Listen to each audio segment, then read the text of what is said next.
I know you are all dying to see this part.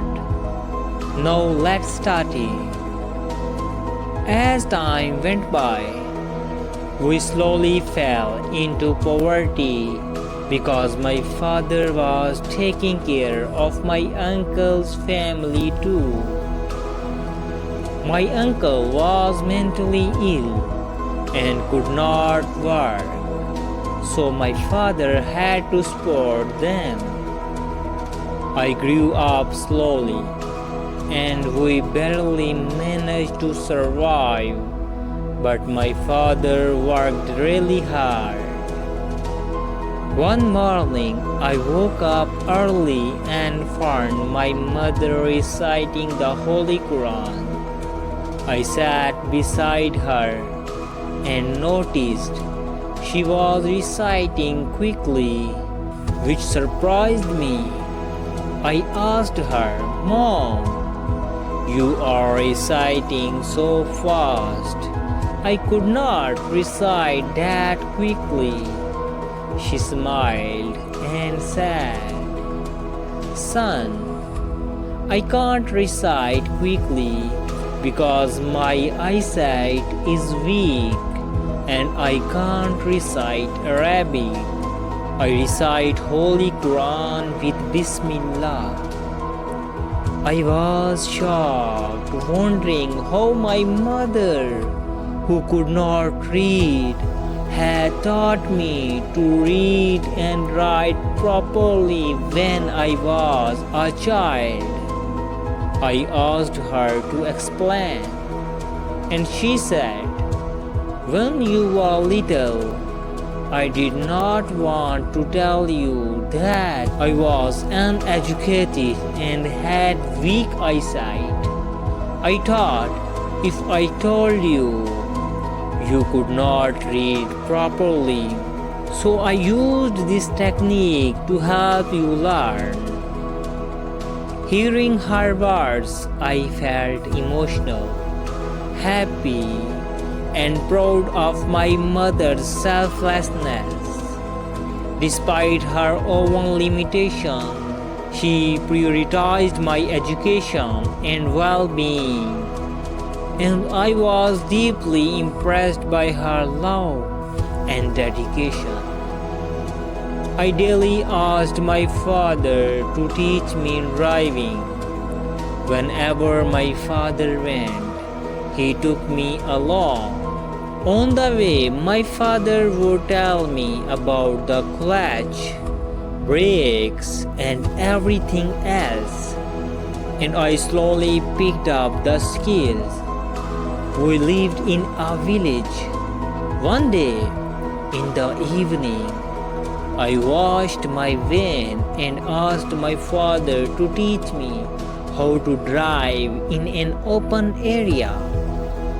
I started driving slowly. After a few days, I was 17. One day, my father was coming back after leaving the school shift in the van when he had a stroke. He could not drive properly. He could not run or speak properly. When I saw my father, I was scared. I called the doctor who checked him and said his blood pressure was high. He needed to visit a tertiary care hospital as uncontrolled BP could cause more severe disease. My mother and cousin took my father to the hospital. I was worried about the school shift as it was about to end. I could not drive the van well, so I searched for a driver and found one to drop off the shift. In the evening, my father came back from the hospital, still sick. He asked me how to manage the school shift and I assured him I would take care of it. Those days were hard for me. I woke up early every morning and struggled to find drivers, but I practiced driving every day, and slowly I started driving the shift. When I successfully dropped off the shift, I was excited. Now I take care of the shift and study in the evening.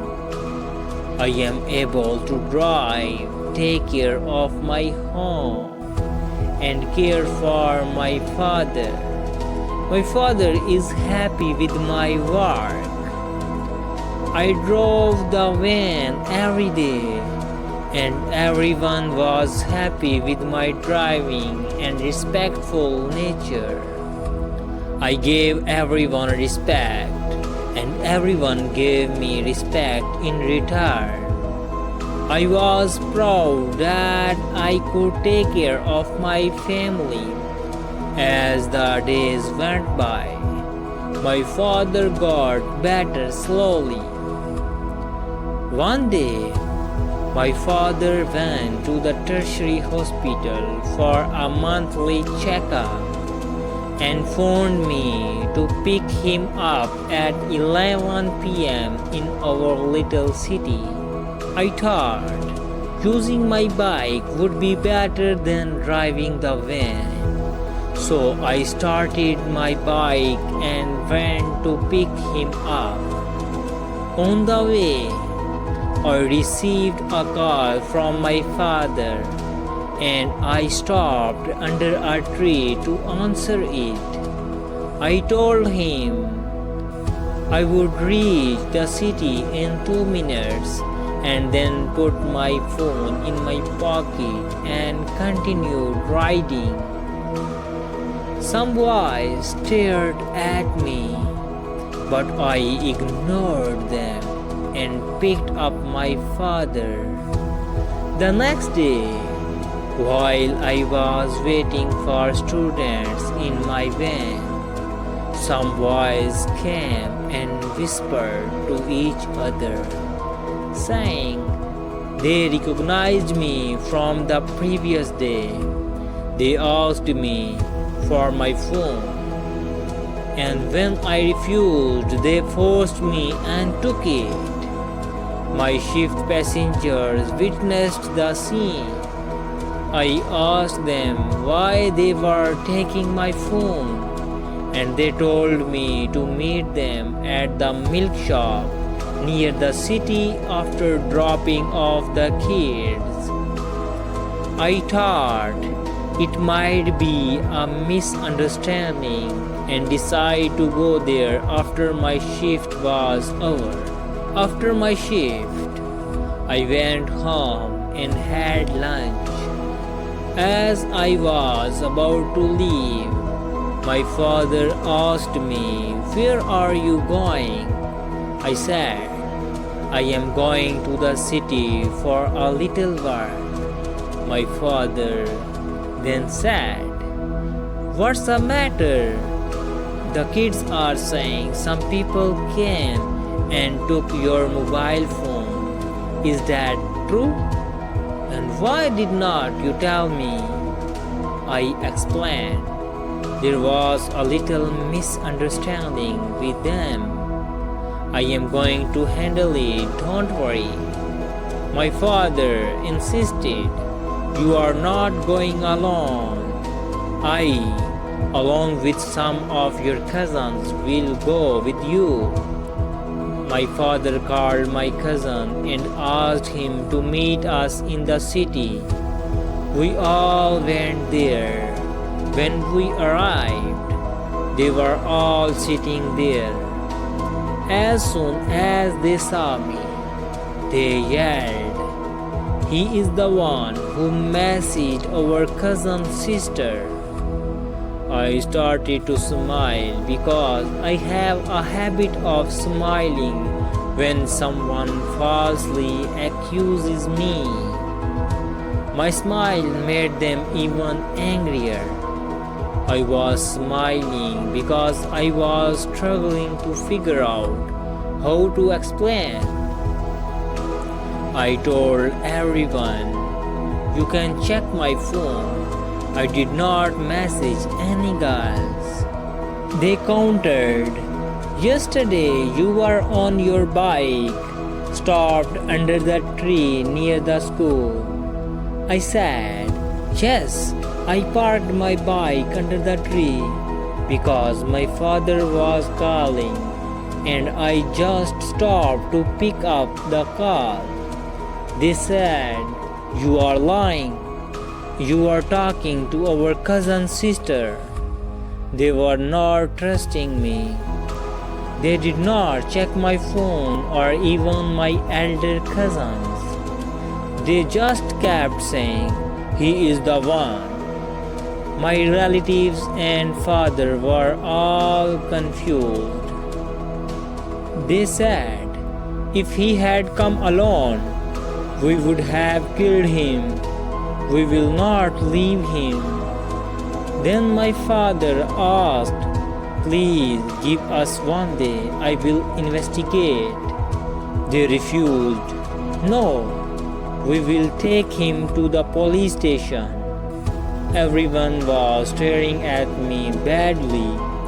I kept saying I did not send the message, but nobody was believing me. Then I said, "Please check the number that received the SMS." They said, "It was you. We are sure it was you." Meanwhile, my cousin's friend stood up and said, "Okay, I believe he is the one, but I want to say one thing. Why did your cousin reply to his message? First you go home and talk to her, then you blame him. And if you are telling the truth, give me the number and I will check." They gave him the number and he dialed it. A man picked up the phone. My cousin's friend asked, "Who are you and where are you from?" He said, "My name is Ihtisham and I am from GK City." The friend then asked, "Why are you bothering this number?"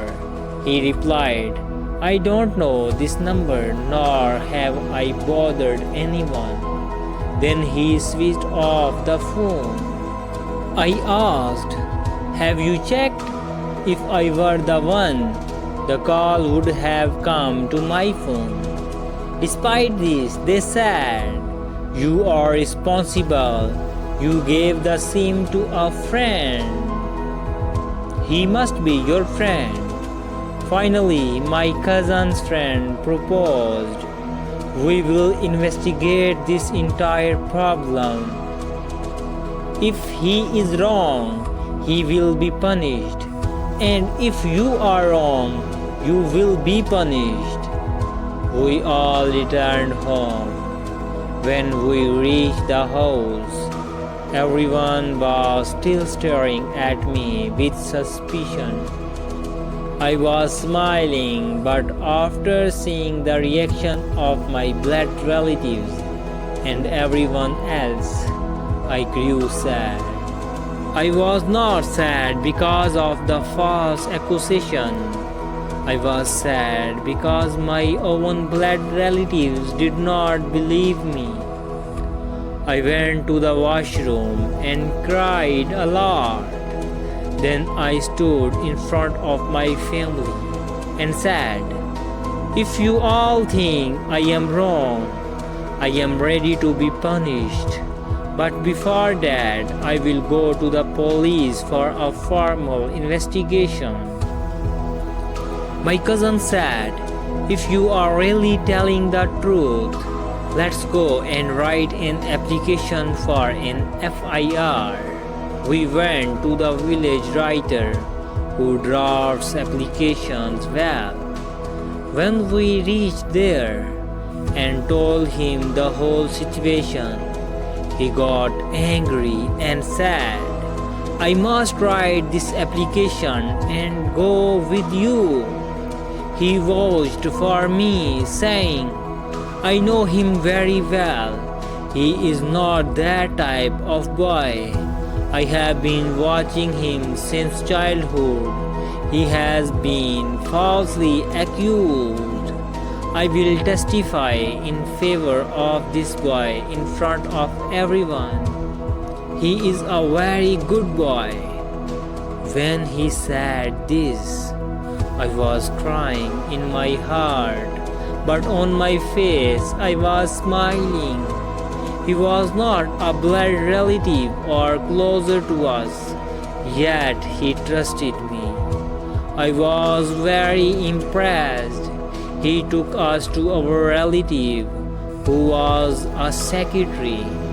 The secretary looked into the number and told us, "I will get the details of the number checked and tell you in 3 hours." We returned home after 3 hours.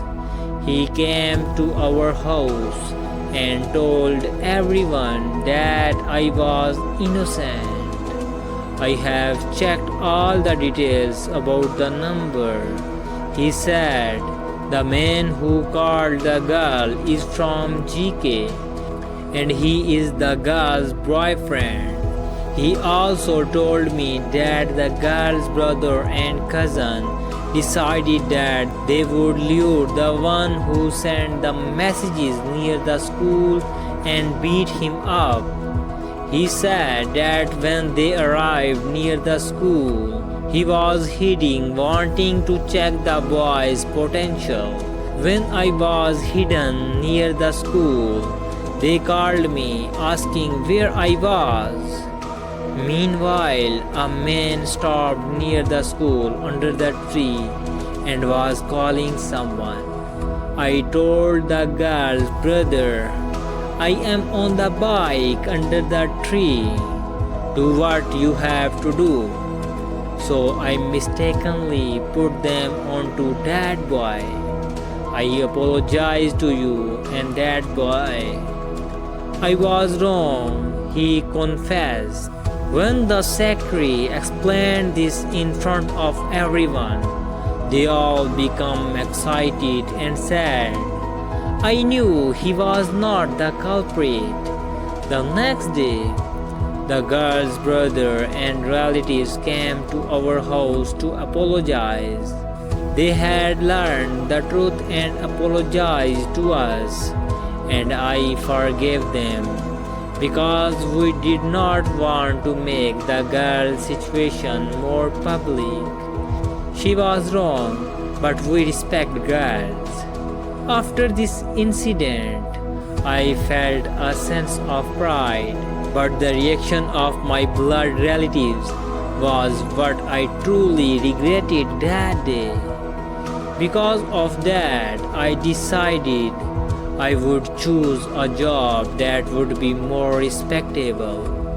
I believe no one believed me because I am a driver.